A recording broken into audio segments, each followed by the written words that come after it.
के लिए आपको दुलार करते हैं। दोनों बातें समझ लीजिए। जो लाडली लाल में चित्त लगाए हुए हैं उनको कहीं किसी सुख की आकांक्षा नहीं। सच्चाई से समझ लीजिए, अगर वो सुख का कहीं खेल खेलते तुम्हें नजर आ रहे हैं, वो तुम्हारे लिए, तुम्हें दुलार कर रहे हैं, निकल चलो। तुम्हें डांट रहे हैं, निकल चलो। तुम्हें प्यार कर रहे हैं, निकल चलो। तुम्हारे मन को अपने प्यार में फांस करके श्री जी के चरणों में समर्पित कर देना, यही काम है। ये सब संतों का यही कार्य है। तुम्हारे संसार के प्यार में फैले हुए मन को समेटकर अपनी वाणी, अपने प्यार के बल से उसे प्रियालाल के चरणों में समर्पित कर देना। पर आपके अंदर ये चाह हो जाएगी, तभी आप उस प्यार को समेटने में सहयोग दे पाएंगे।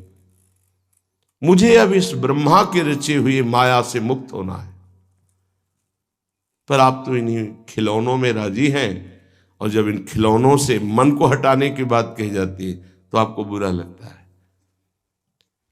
आपसे जिसे कहा जाता है कि अब आप ऐसे रहिए, मनो चिन्हारो नाय, तो आपको लगता है कि हमारे संबंधों में प्रहार कर रहे हैं। तुम्हारे संबंध जितने हैं इनका प्रहार पहले हो चुका है काल के द्वारा, तुम इनको नहीं रोक पाओगे। काल पहले ही काट चुका है सारे संबंध। बस तुम संबंध का राग लेकर के यहां से जाओगे, दुर्गति हो जाएगी। और संबंध को प्रियालाल के चरणों में समर्पित करके जाओगे तो सदगति हो जाएगी, अनुराग हो जाएगा। जो आसक्ति संसार के संबंधों में है, वही आसक्ति जब संत महापुरुषों से हो जाती तो मोक्ष का खुला हुआ द्वार, ये भगवान कपिल देव जी कहते हैं। आप अपना अधिकार अपने में मत रखिए, गुरुजनों को दे दीजिए। अब हमारे जीवन की बागडोर आपके हाथ में है, आप जिस दिशा में चाहें ले चलें। हमारा केवल आपकी आज्ञा पालन करना कर्तव्य। तो कह रहे कदापि चिन्मयादुपरि चेत स्पृहा रोहिणे। यदि तुम्हें इस चेतन अचेतन जगत से मुक्त होने की इच्छा जागृत हो गई है तो पहला, स्नेह का संबंध किसी से मत रखिए। स्नेह का संबंध केवल प्रियालाल से रखिए। वही स्नेह जो माता में, जो पिता में, जो भाई में, जो बंधु में, पत्नी में, पुत्र में, वही स्नेह प्रियालाल को चाहिए। आप और सब कुछ दो, भगवत प्राप्ति नहीं होगी। ये स्नेह दे दो तो भगवत प्राप्ति पक्की हो जाएगी। सबसे स्नेह करो श्यामा श्याम के संबंध से। हमारा स्नेह का संबंध श्यामा श्याम से, श्यामा श्याम के संबंध से स्नेह कोई फर्क नहीं पड़ेगा। पर आपको अभी ये कला नहीं आती है। आप जब तक एक बार समस्त संबंधों के स्नेह को बटोर कर प्रियालाल के चरणों में समर्पित नहीं कर देते, तब तक आपको लगेगा, वाणी से बोलोगे कि सब भगवत भाव से ही, लेकिन पूरा राग यही है, ये हमारे अमुक है, हमारे अमुक है। इसलिए इस रहस्य को समझो, पहले हटो, फिर जब वो राग अनुराग में बदल जाता है तो फिर पूरे विश्व से प्यार करो, कोई फर्क नहीं पड़ेगा। सब जीवन सो प्रीति रीति निवाहत आपनी, क्योंकि वो रीति जानता है। हमारी रीति श्यामा श्याम के संबंध से ही सबको मानना। एकांत की रति विधान करो, शब्दों को समझिए। एकांत की रति विधान करो, अर्थात हमारे हृदय देश में केवल इष्ट और गुरुदेव के सिवा किसी से प्रीति नहीं। और बहुत इस बात से हम कमजोर हैं। कहीं न कहीं हम अपनी प्रीति, हमारा दोस्त है, हमारा मित्र है, हमारा रिश्ता है, हमारा संबंध है, तो श्री जी करुणा करके आपको लाई अपने संबंध पुष्ट करने के लिए। फिर भी आप अज्ञानवश उन्हीं संबंधों को पुष्ट करते हैं जिससे आपकी दुर्गति हो जाए।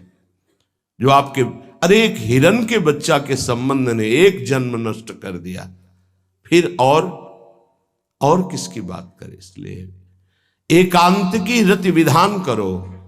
एकांत की आपकी रति हो चुकी है, इसका परिचय आपके सामने भारी विपत्ति आई, मन केवल श्री जी में, भारी संपत्ति सुख संपदा केवल श्री जी में मन, यह है एकांत की रति। अब उसको कोई विचलित नहीं कर सकता। जहां विषयी जन रहते हैं, विषयी जन संभाषण करते हैं, उस स्थान में, उस भीड़ में, उन लोगों के बीच में अरुचि हो जाना। रतिम मदन मोहने विदधताम तदेकांतिकीम। एकांत की भक्ति, विरति, जन समुदाय, प्रपंच भाषण करने वाले, इनसे संबंध नहीं। ना संतु जनतापने प्रतिवसंतु वृंदावने। जनता अर्थात केवल विषय प्रपंच की वार्ता करने वाले, तापने, हृदय में ताप पैदा हो उनके संग नहीं, मुझे संग नहीं। कोई भी हो, प्रिया प्रीतम से तुम्हें मतलब नहीं, उनकी चर्चा से मतलब नहीं, उनके संबंध से मतलब नहीं, तो हमारा आपसे क्या संबंध। देखो, जगत के संबंध प्रियता दिखा करके भोग सामग्री दे सकते हैं, धन दे सकते हैं, व्यवस्था दे सकते हैं, पर प्रियालाल की प्रीति नहीं। पूज्य श्री रघुनाथ दास गोस्वामी जी जब अपने गृह का त्याग करके महाप्रभु चैतन्य देव की शरण में गए, तो 2-3 दिन जो महाप्रभु को भिक्षा आती थी उसी से महाप्रभु दे देते थे। उनको लगा कि नहीं, जीवन जब महाप्रभु को समर्पित है तो हमको जीने का ढंग सीखना चाहिए, कैसे हम विरक्त होकर के जिए। इतने में घर से भेजे हुए बहुत से सेवक, रुपया, सामग्री, रसोईया सब आ गया, क्योंकि बहुत बड़े धनी थे उनके पिताजी, और पिता के भाई दोनों के बीच में एक लाड़िले पुत्र थे, पूज्य श्री रघुनाथ दास गोस्वामी, जिनकी समाधि राधा कुंड में विराजमान है। अब सुंदर सुंदर पकवान, भोग सामग्री घर के भेजे हुए रसोइये सब बनाते, प्रभु को भोग लगता, महाप्रभु चैतन्य देव को भी। और फिर विचार किया, क्या ये माता पिता के द्वारा दी हुई सुविधा वैराग्य में कलंक नहीं है? मेरा जीवन प्रभु के लिए, क्या मैं प्रभु आश्रित नहीं जी सकता? जब विरक्त हो गया तो माता पिता के द्वारा दी हुई भोग सामग्री से जीना निषेध है। प्रवृत्ति और निवृत्ति 2 मार्ग हैं। प्रवृत्ति मार्ग में स्वयं अधिकार हो जाता है पुत्र और पुत्री का माता पिता की संपत्ति पर, निवृत्ति मार्ग में नहीं, स्वीकृत नहीं है। निवृत्ति मार्ग में स्वीकृत नहीं। जिसने इस स्वीकृति को स्वीकार किया वो कच्चा ही बना रहता है पूरे जीवन, पक्का वो कच्चा बना रहता है। ये दृढ़ बात समझ लीजिए। आज तक इतिहास है विरक्तों का। निवृत्ति मार्ग पर अगर वैराग्य ले लिया तो माता पिता के द्वारा उसका भरण पोषण कभी नहीं हुआ। आप पढ़ करके देख लीजिए, चाहे कोई भी हो, किसी भी मार्ग का हो। जब रत्नावती जी ने, उनके लिए चिट्ठी आई, पुत्र ने भेजा कि पिता ने सभा में मुंडी का पुत्र कह के कहा, मतलब सन्यासिनी का पुत्र कह के, माता हमारी इस नाम की रक्षा करना। जी हुई चिट्ठी पढ़ी तो महल छोड़ दिया उसी समय, और नाई को बुलवाया, अपने जो राजरानी के बाल थे उतरवा दिया, और संत सभा में बैठ गए। आज से कहा राज अन्न का त्याग। अब ग्राम नगर के द्वारा दी हुई भिक्षा के द्वारा भरण पोषण होगा, इस राजा के द्वारा दिए हुए नहीं। और पति थे माधव सिंह। जब ये बात सुनी तो उनको भयंकर क्रोध हुआ। मेरे सामने मेरी पत्नी, मेरा इस तरह का अपमान, मारने का प्रयास किया, निष्फल है। अंततो गत्वा, चरणों में हाथ रख के माथा रखा है, पढ़ के चरित्र देख लेना। नहीं इनके महल में रहूंगी, नहीं इनका भोजन पाऊंगी। विरक्त होकर के माता पिता के द्वारा भरण पोषण होना, एक बार एक भिक्षा के लिए तो अनुमति है। अगर विरक्त हो गया है, एक भिक्षा अगर माता पिता करा दे तो वो स्वीकृत है, इसके अलावा नहीं। आप चरित्रों को पढ़ के देख, सिद्धांत से नहीं चलोगे तो 4 दिन बाद फिर उसी में आ जाओगे। जब हम विरक्त हो गए, पूरे विश्व का भरण पोषण प्रभु करते, तो मेरा नहीं करेंगे क्या? आज अगर कोई जुड़ा है तो वैराग्य और भगवत प्राप्ति के लिए जुड़ा है। हमारा संबंध संसारिक नहीं, भागवतिक। जिस मार्ग में हम हैं उस मार्ग में। रघुनाथ दास गोस्वामी को 2-4 दिन हुए, फिर अंदर आग लग गई। नहीं, पिता के द्वारा दिए हुए वैभव को नहीं भोगना, वापस। अब कैसे जिए? तो जहां सिंहपौर पर जगन्नाथ जी के सब भिक्षुक खड़े होते थे, उन्हीं के बीच में खड़े हो गए। अब जो बांटते हैं तो उनका स्वभाव है लेने वालों का दौड़ दौड़ कर आगे लेना। कभी कभी मिलता, उनको शांत खड़े रहते तो पा लेते, नहीं मिलता प्रसाद तो भूखे रह जाते। फिर विचार किया, इसमें खड़े होकर के भी एक वृत्ति बनी रहती कि आने वाला देगा, ये भी ठीक नहीं। एक जगह अन्न क्षेत्र में अन्न बंटता था, वहां से जाके लाने लगे।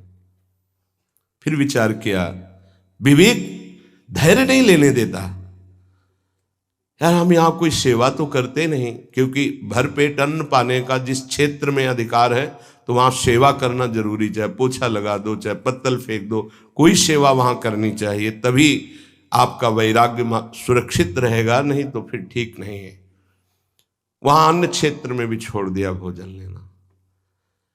आप कैसे जिए? तो रात्रि में जो महाप्रसाद गाय को डाल दिया जाता था, गाय भी छक के जब नहीं पाती थी तो वो रात्रि के 10-11 बजे निकलते और वो महाप्रसाद जो पड़ा रहता उसको उठा के लाते, जल से धोते, सड़े सड़े निकाल के चावल, फिर उसे पाते। महाप्रभु ने पूछा, गोविंद, गोविंद दास सेवा में रहते, गोविंद ये रघु अब क्या पाता है?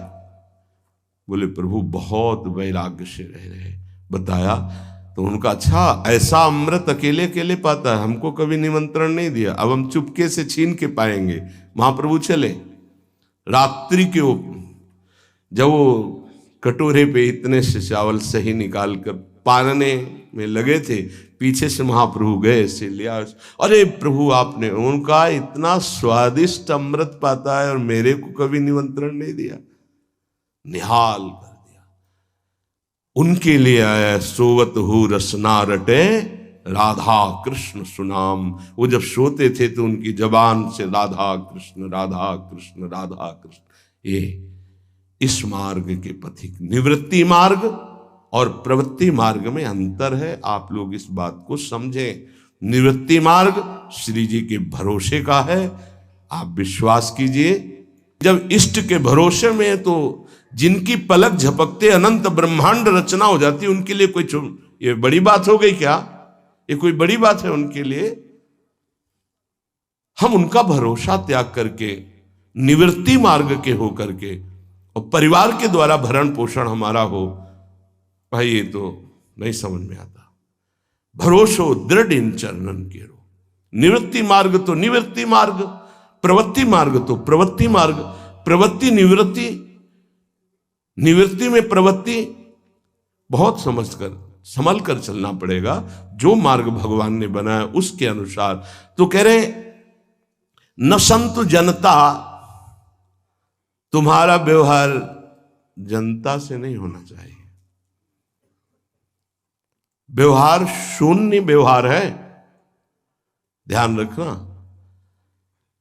दसियों हजार लोगों के दर्शन होते हैं, एक का भी परिचय नहीं है। हजारों लोगों से संभाषण है, एक भी हमारा मित्र नहीं है कि ये हमारा है, तुम लोग इसके साक्षी हो। ये हमारा बंदा है, एक भी नहीं।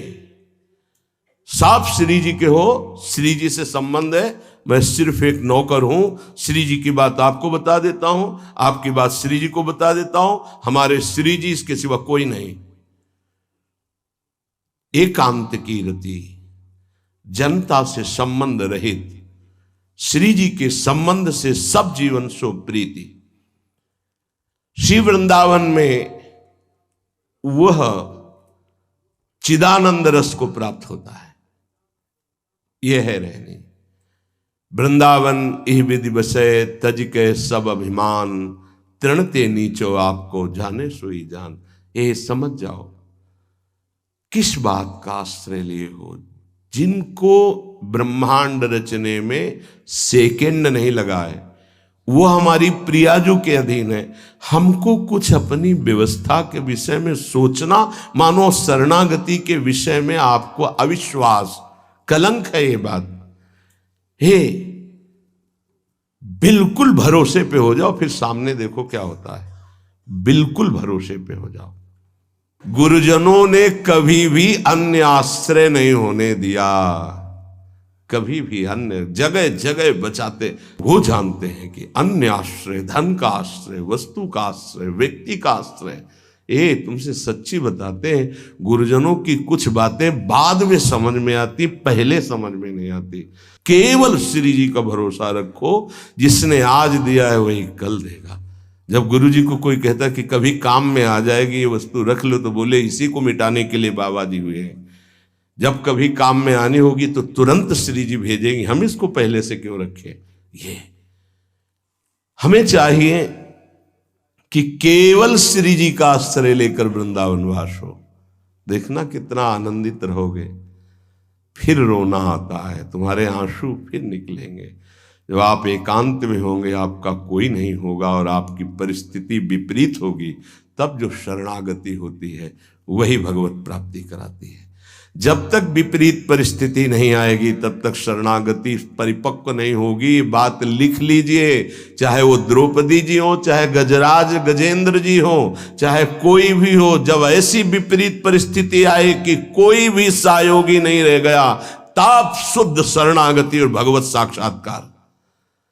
उस दिन के लिए तैयार रहो और मांगो कि हमारी आसक्ति का नाश करने के लिए परिस्थिति ऐसी दे दो प्रभु कि सिर्फ आप पर दृष्टि हो, सिर्फ आप पर, ना कोई हमारा, ना हम किसी के, सिर्फ आप। मेरे तो गिरधर गोपाल, दूसरों न कोई।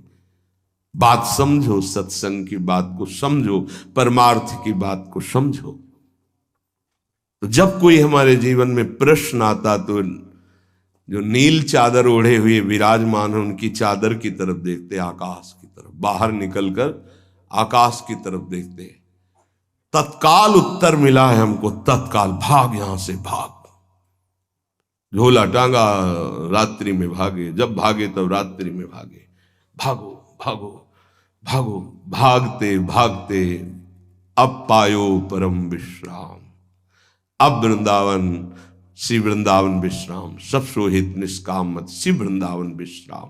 हे, भागते रहो, संबंधों से भागते रहो, आश्रयों से भागते रहो। एक आश्रय केवल हरि गुरु का, बस एक विश्राम स्थल। जैसे आप रखो, जैसे आप रखो, हम उसी में राजी हैं। समस्त प्राणियों को वृंदावन के नमस्कार बुद्धि से देखो। देखो यहां की रहनी, वृंदावनी विधि बसे तज के सब अभिमान, तृणते नीचो आपको जाने सोई जान। तृण से नीच अपने को जो जानता है सबको नमस्कार करेगा। और सच्चाई में देखो तो ऐसा ही है, कुछ नहीं है। कोरा अहंकार केवल है। क्या है हमारे अंदर? कुछ नहीं। अगर गुरु कृपा न हो, प्रियालाल की कृपा न हो, तो कुछ नहीं। हाथ उठा के कहते हैं कोई बल नहीं है। बल है तो वो है, नहीं तो वो नहीं, तो कुछ बल नहीं। क्या बल है? आप देखो, अंदर से देख लो बैठ के, तुम्हारे अंदर क्या बल है। फिसल कर गड्ढे में गिरने का तो बल है, लेकिन गड्ढे से निकलने का बल तो नहीं है। फिसलने में क्या बल? फिसल कर गिरने का तो है, लेकिन गिर के संभलने का बल, ये केवल गुरु का बल है, ये केवल इष्ट का बल है। इसलिए श्री धाम वृंदावन का आश्रय और वास स्वीकार करो। सबसे छोटा अपने को समझो, समस्त प्राणियों को नमस्कार करो। क्यों? क्योंकि कहीं कोई वृंदावन में किसी का अपराध न बन जाए। नमंतु ननु जंतु कानिह नमंतु रस्तु क्वचित। कहीं ऐसा ना हो जाए यहां किसी भी जंतु का, किसी भी जीव का, किसी भी शरीरधारी का अपराध न बन जाए। अगर वृंदावन में कोई अपराध ना बनने पावे और सबको हम नमस्कार करके रहें और श्री जी का केवल भरोसा रहे, तो आप चमत्कार देख लेंगे। अध्यात्म आपके अंदर प्रकाशित हो जाएगा। जैसे जैसे अध्यात्म प्रकाशित होता है वैसे वैसे शांत होता चला जाता है, मन शांत होता चला जाता है, कोई वासना हृदय में नहीं रहती। पूज्यपाद श्री उड़िया बाबा जी महाराज से प्रश्न किया, पीछे वर्णन किया गया था कि बड़े बड़े महापुरुषों की ये लोग निंदा क्यों करने लगते हैं, क्यों द्वेष करने लगते हैं? वो तो किसी से द्वेष नहीं करते। जितने महापुरुष हुए उनकी निंदा हुई है, वर्तमान में जितने हैं तो आप देख लो सैकड़ों अगर नमस्कार करने वाले तो कुछ निंदक आपको मिलेंगे। ऐसा क्यों होता है? क्योंकि संत तो किसी से द्वेष नहीं करते, द्रोह तो उनके हृदय में होता नहीं, अद्वेष्टा सर्वभूतानाम। फिर ये क्यों होता है, निंदा क्यों करते हैं? तो कहते भगवान की दो शक्तियां हैं, एक है माया और एक है प्रेम भक्ति। जो प्रेम भक्ति से विमुख उनके हृदय में माया शक्ति का प्रभाव रहता है, यद्यपि उनका द्वेष भी इसी से होता है। उनकी महानता देख करके वो वहां चल तो सकते नहीं, तो उनका द्वेष बन जाता है। महानता देख करके उसमें चल नहीं पाएंगे। जैसे कहावत में आता है कि एक ने अंगूर को बहुत कोशिश की पाने की, जब नहीं मिले तो कहा खट्टे हैं, प्रयास किया लेकिन नहीं मिला। तो उनका प्रयास माया जनित है, तो प्रेम या भक्ति या सद्गुण या भगवद आश्रय नहीं धारण कर पाते, तो उनको द्रोह हो जाता है संतों से। अब नरसिंह मेहता जी का चरित्र देखिए, बड़े बड़े भक्तों का, उन्हीं के गांव के लोग, उन्हीं के घर के परिवार के जनों ने ही द्रोह पैदा कर दिया। द्वेष, निंदा, मारने की चेष्टा, अपमान, ऐसे। अच्छा सोचो, उड़िया बाबा जैसे महापुरुष से क्या कभी ऐसा हो सकता है कि उनके मारने के लिए आदमी लगा दे? विचार करके देखो। पैसा देकर भेजा गया था कि सत्संग में जाके नाक काट लो। वो आदमी चुपचाप चाकू लेकर के आया और प्रणाम के बहाने तो संतों के सामने कौन रोकता, तत्काल चाकू निकाली और जे भी मारा तो हाथ पकड़ते पकड़ते चावल भर नाक में चल, मतलब थोड़ा सा ऐसे खून निकलने लगा। ऐसे बाबा ने रोका, पकड़ा और गुफा में ले गए। आज भी गुफा नीचे जो बनी हुई, बैठे और गरम दूध चीनी डाल के मंगवाया, पिलाया और कहा धैर्य धारण करो, बिल्कुल डरो मत, तुम्हें कोई नहीं मारेगा, तुमने ऐसा क्यों किया? तो रो पड़ा संत कृपा देख के और कहा बाबा मुझे इतने 1000 रुपये देने की बात कही गई थी कि बाबा मैं गरीब आदमी हूँ, पैसे के लोभ से बुद्धि मारी गई। उन्होंने कहा बस तुम ऐसे नाक में चाकू मार देना। ऐसा बाबा ने कहा कोई बात नहीं, कहाँ से आए हो? बोले हाथरस के हैं। बाबा ने ये नहीं पूछा कि किसने भेजा है। चतुरता इस बात की कि सब शिष्य थे, अगर ये पता चल जाए कि किसने, तो उससे द्रोह हो जाएगा ना, बस इतना पूछा था क्यों तुमने ऐसा किया? तो बोले मुझे पैसा दे। ये नहीं पूछा किसने किया, क्योंकि उससे द्वेष हो जाएगा।